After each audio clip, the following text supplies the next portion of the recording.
Welcome to a Rialto Channel podcast. I'm Francesca Rudkin, and joining me today is Terry Notary to talk about the film The Square. Welcome, Terry. Hi, thank you. Thanks for having me. Now, you have an extensive resume as an actor, a director, an animal movement specialist, a movement and stunt choreographer. You've worked with some of the world's leading directors like Ron Howard and James Cameron and Steven Spielberg and our very own Peter Jackson on some pretty massive films. So how did you find yourself in Sweden working on an art film called The Square? Oh, it's funny. It's kind of a funny story. I got a call from Ruben. And he said, I'm a director. My name is Ruben Osland, and I directed a movie called Force Majeure. And I said, wait a minute, Force Majeure, I saw that movie. It was the one about the avalanche, right? Yeah.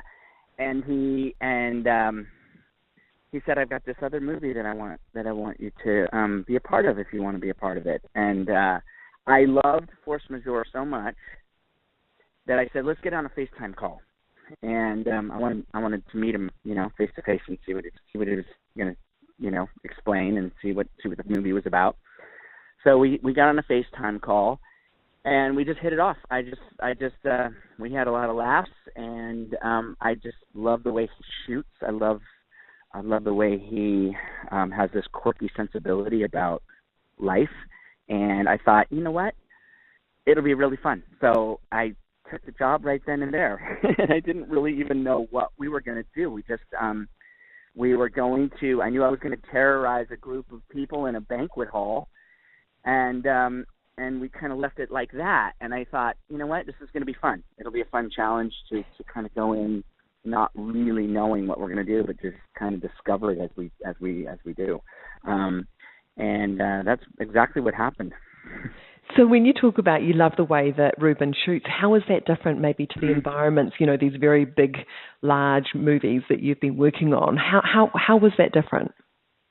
Well, Ruben, he sees the funny in everyday life, and I tend to do that as well. I really like that. I really like that kind of humor, and he does not try to explain what's happening through camera moves and push-ins and editing, but he allows the audience to really fall into the moments that he's showing us, and take it with your own sort of get your own take on it, and as though you're a spectator in the room. He won't even change a camera angle for an entire scene, and you're kind of thrown into this real sort of it's just sort of a real way of looking at a scene. You don't have to see every expression on an actor's face or feel the push in of the camera in order to feel the emotion of the moment. If you're listening, and if the topic is interesting enough and the actors are good enough, then the moment sort of is enough, rather than trying to over polish and over explain. He treats the audience intelligently, and I really like that about him. So do you think as an actor as well, he gave you more time? He let you be in that moment? Yeah, exactly. It's funny when I'm working with actors, when I'm doing my thing, I love, one of my things that I say is allow yourself to make mistakes, and allow yourself to embrace the fear of not knowing what's going to happen. And then magic happens, moments happen that you couldn't have pre-thought or imagined in your head or have choreographed in your mind before you did it. Allow yourself to just sort of be standing on the edge of a cliff and not knowing when you're going to fall. And that's what he allows actors to do. And it's really interesting. We went into that scene, and he said, why don't you come in the day before and we'll do, maybe a block through or a rehearsal or just talk about it. And so I got in the room, and we had the tables were all set up, but there was no tablecloths or any silverware or chairs or anything. And I just looked at the room and I said, you know what, we need to wait until there's some people in here, because I'm just going to react I don't want to know what I'm going to do. Let's just play with the audience and just see what happens, you know? And that's what we did. It was like the doors open and I was scared shitless. But I just didn't know what I was going to do, and soon enough the scene started to take shape, and Ruben said, "I loved it when you went to that lady. Can you go back to her, and then come through these tables rather than go through that way for the camera?" And then blah, blah, blah. So it started to become this organic thing that was taking on a life of its own that he could sculpt and mold. You know, It was like putting a lump of clay on a thing and like funk. And just starting to play with it and then what was taking shape was what he started to manipulate, and he had an idea of what the scene was going to be, but I think it definitely took on a different you know, we couldn't have predicted the things that we were going to do, you know, and I think that was the fun of the scene for me, yeah. Because it is quite an extraordinary scene, and we should probably explain that you're playing a performance artist who has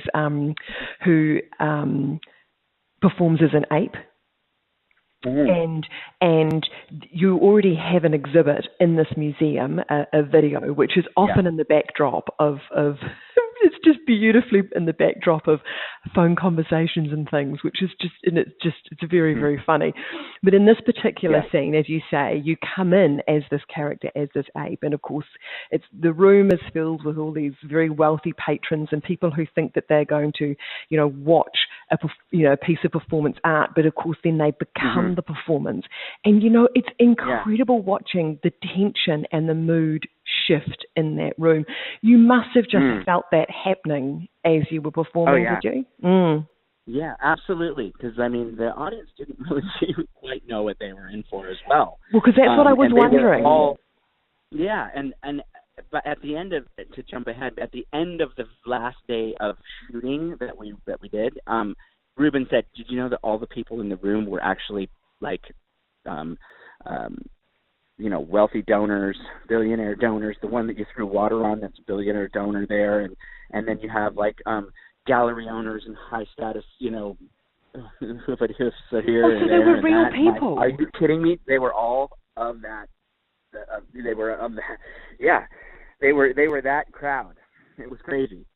So I was like, thank God you didn't tell me that in the beginning. I thought they were extras. I thought they were all extras. And I'm like, these extras are really good. You know, they're really good. They're like really know how to act, you know. And they were the highfalutin socialites of Sweden. It was so funny. So, anyways, yeah. Please tell me though that the poor woman at the end, when you push this bullying finally to a point when someone's prepared to stand up and say no, would that please tell me that woman was an extra? She would have been terrified. She was a stunt person. Yeah. We knew that I was gonna attack her, and we had a stunt girl there ready, you know, and we thought, God, you know, if I just pulled you off the seat by your hair, like just super primal, you know, how would we do that? Let's tie a rope to your back and, you know, have it around your waist and disguise it behind your hair so I don't pull your hair. And she looked at me and she said, "I want you to pull my hair. Why don't we just do it for real? Let's really do this. It'll look great." And I said, "Honey, are you okay? Are you sure? And, you know, really?" And the stunt coordinator and her just went, "Let's do it. Let's get it." And so I would choreograph this little bit, you know, at the end when he's trying to gather up as much hair as I could before he gets off there.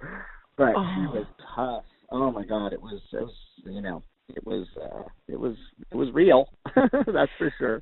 Because it's sort of. But it was funny because I was so scared, but I was scared walking into the room, but I wanted to embrace that and use that fuel to sort of examine the fear in the room, and there was after 2 or 3 or 4 takes, you had people coming up to me going, "It's okay if you push me, or if you want to pick me, that's fine. I'm happy with it." And I was like, "Okay, I know not to pick you. Thank you. I know not to pick you." It was the people that did not want to get picked, that were like totally hating me for real, that I went up to and wanted to go to. I was like, okay, good. Yeah, I know who to go to. The woman who has not even looked at me once in the eye, you know. Definitely. Yeah. So when it was all over, did Ruben get any feedback from these people who had this experience? Did they enjoy it? Were they, you know? Yeah, you know what? After the first day, I thought to myself, you know, we're probably going to lose about 20% of these people, because we weren't holding back, you know. Yeah. You were a part of this or you were out, you know. It was like you were going to be involved no matter what. You were going to be a part of this scene. Every single one of them came back for 3 days. It was amazing to me, and they were loving it. And by the end, everyone felt like they had, you know, this experience put together. Because every take was different. I would wanted to change it up, and like Ruben said, okay, can you repeat that with the woman? Can you go back to her? I would trick the woman into not knowing that I was going to come back, or I'd come around another way, or do something completely different, but hit that mark that he wanted me to hit, you know, but do it in a different way so that it was fresh for me. I wanted to go into every take blind, not knowing what I was going to do. Like, not blind, but just, afraid. Fear would be filling me up with not knowing, and I would just trust that something would happen. And then I could, if I would just listen to what should happen, it would, you know. And that's how I wanted to approach the scene. It was really scary for me, but it was fun because it was such a challenge to approach a scene with that much freedom, and be able to sort of improvise when it was right, and know that the mark would get hit. It would be fine. We would definitely accomplish the goal, like chasing Dominic West out of the room. That was the direction from Ruben. He said, okay, Terry, I want you to chase him out of the room, threaten him and chase him out of the room. You become the alpha. You chase the alpha man out and become the alpha. And I had never met Dominic before. I was one of his, I said, hey, Dominic, love your work. He said, oh, great, nice, thanks. I'm going to chase you out of the room. So, you're supposed to, and then Ruben said, yeah, can you come to these tables and go up there and then out the balcony? So I was like, okay, great. So we're like, let's do it. We don't know what we're going to do, but let's do something. Oh, well, and as I was walking back, I thought, I'm going to scream in his face as loud as I can, and then I'm going to see what he does. And I'm going to start with that. I'm going to just scream in his face. He might punch me, fine. He might throw water in my face. I don't know what he's going to do. But we're going to start with that. Start with that. And, yeah. Oh, I mean, it was really fun. It's such an incredible scene. And, you know, the reception to the film has been incredible as well, hasn't it? Mm-hmm. Yeah, it has. I mean, yeah, people, they are really responding to that quirky sense of humor with that real undertone to it, you know, because everyone kind of has experienced the things that he thinks are funny, and you can really relate to those things, you know. They're not out of this world, impossible things to have experienced before. Everyone knows what it feels like to feel like a fool and to laugh at yourself, and Ruben's really good at that. He's really good at laughing at himself and the absurdity of human, you know, consciousness and humankind. Terry, you've worked with, as I mentioned earlier, you've worked with Peter Jackson. So does that mean that you've been down to New Zealand? Have you worked here? Mm-hmm. Oh. Yeah, I worked on the Hobbit trilogy for 2 years and got to know Peter really well, and was in the tent with him every day and in the monitor with him. So he is a true mentor and a true friend. Oh, you're almost a local. Oh yeah. Oh, definitely. I love the Kiwi culture. And so what do you... We had our kids down in the school there and everything, so yeah. Oh, fabulous. And so what are you working on at the moment? I'm actually going to play Buck in Call of the Wild. I'm working today I was working on a show for J.J. Abrams called Lovecraft Country for HBO. it's a new HBO series, and it's a pilot that we're doing for him. So I'm working on that. Was rehearsing for some stuff that we're going to do on that one, and then in August I start Call of the Wild, which is a famous novel, American writer, and I'm going to play Buck, the lead dog in the film, alongside Harrison Ford. So I'm really excited to work with Harrison Ford on this one. So when you say you're going to play a dog, what does that mean, Terry? Well, I'm studying dogs right now. I'm studying wolf pack behavior. The story is this really, really beautiful story about it's about Buck, who is sort of kidnapped from his family, his well-to-do family, taken up to Alaska, and he becomes a sled dog for the gold rush. And he goes through a series of owners that are all very, very different, and he goes through this sort of abusive time through his life, where his strength and his integrity is sort of capitalized on and taken advantage of. And his last owner, or second to last owner, is really a special one, and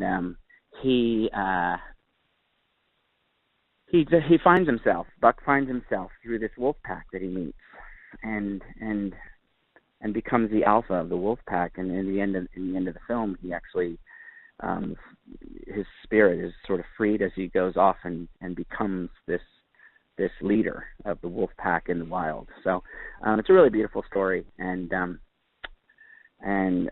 excited to play this dog. I'm nervous and scared, but I love that. I'm happy about being scared. That's the fuel I need to do it and do the research.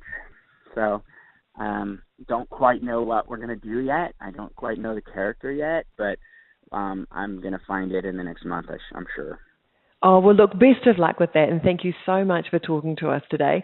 We're absolutely thrilled to be playing The Square. You can catch it on Rialto Channel on Saturday, the 4th of August.